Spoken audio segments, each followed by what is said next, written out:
In this section, we are going to work on the topic of unconscious couples, which, as I already mentioned, is one of the ways in which you choose a partner. The unconscious is a part of your psyche which, under certain circumstances, is activated. They are called unconscious partners because they are forces of your psyche that are operating on you without you knowing that you are doing so. In practice, they become the partners that your psyche chooses for you. Here, I am going to focus on some because this particular topic would be enough for an entire course. The idea is that you can become aware of how your unconscious led you to choose partners so that in the future you are the one who controls those forces of your psyche and they are not the ones that control you. In this case, we are going to focus on three couples of the psyche. First, in family substitutes. Second, in those you choose because of an undervaluation complex. And thirdly, those that arise due to a guilt complex. Most people, on an unconscious level, choose a partner motivated by these three reasons. If you notice, here it is not you who is choosing your partner, but in reality, it is your psyche that generates in you a drive that makes you choose precisely the person who is not right for you. There is the explanation why there are people who often get involved with someone who does not suit them or with someone with whom they have no compatibility. Because in practice, it is not they who choose, but rather it is the psychic force that leads them to do so. If you look deep down, we are talking about someone who does not have the freedom to choose her dream partner, which is very possible. That is what has happened to you over the years. Let's see the first couple of the unconscious, which are the family substitutes. Here you will find the case of people who, more than looking for a partner with whom to generate a romantic bond, are trying to fill a family void that they have experienced throughout their lives. This can start in early childhood, even with your first crushes. It is not something you have developed in your adulthood. So, there are people who choose the partner because at an unconscious level, they are looking to replace the father or mother they never had. I insist, all this is on an unconscious level. It is not that consciously you say, I am going to look for someone who is like my father or my mother. But it is that drive in your psyche that leads you to look for what you did not have in your family. So there are people who tend to fall in love with others who have some characteristics that make them similar to their father, because if you look deep down, what they are looking for is someone who protect them and who give them confidence. Deep down, they are looking for a life teacher.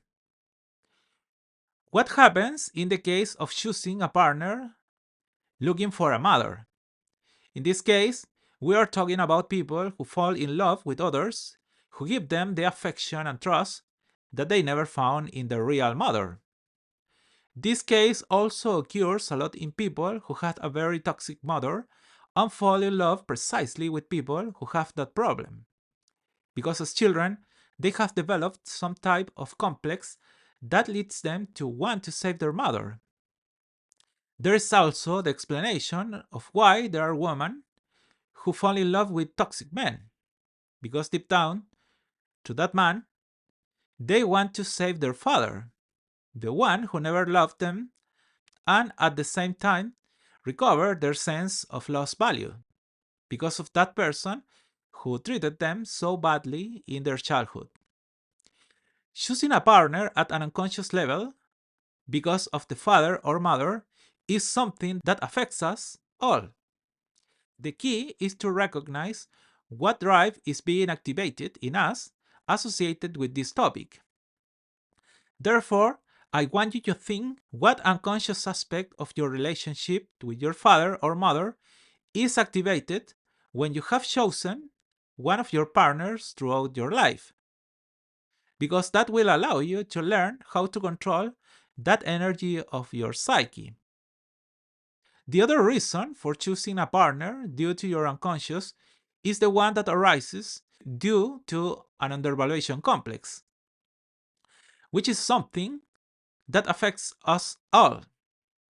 Since, after all, it is undeniable that no one of us has escaped the fact of having been treated unfairly by some people in our family or social environment.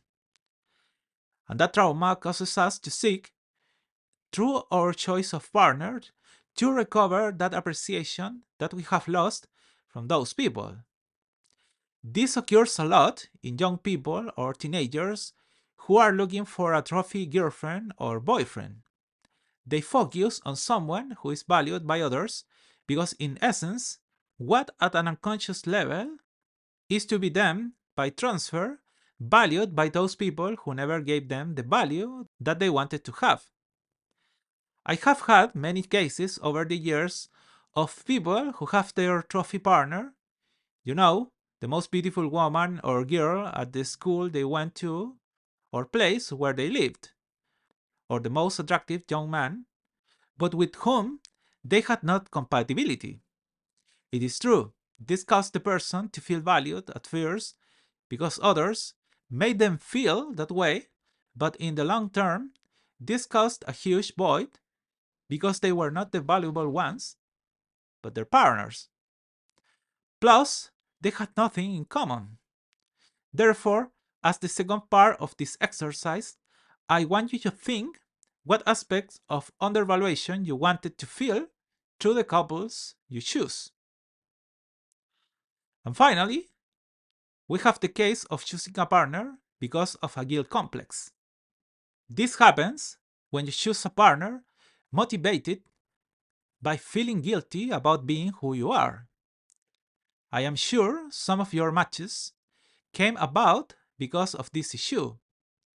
They were people who didn't give you much, but who apparently cared a lot about you. And that made you couldn't help but feel some pity and a genuine desire to help that person have a better life, even helping them change. The problem is that by choosing a partner for this reason, you are denying yourself the possibility of choosing the one who really deserves to be with you. Your unconscious leads you to believe that you should accept someone who suffers because you are to blame for the problems in the world. Something that occurs in all of us because we have inevitably lived experiences in which, in our family environment, we have been made to believe that in some way we are to blame for the suffering of those around us. If you look at it, this is a very powerful force, and that is why the idea here is that you can think and recognize how guilt led you to choose the partners you had throughout your life. I should point out that there are other unconscious motives, but here I just wanted to give you a demonstration of how these forces force you to choose someone when you don't really want to.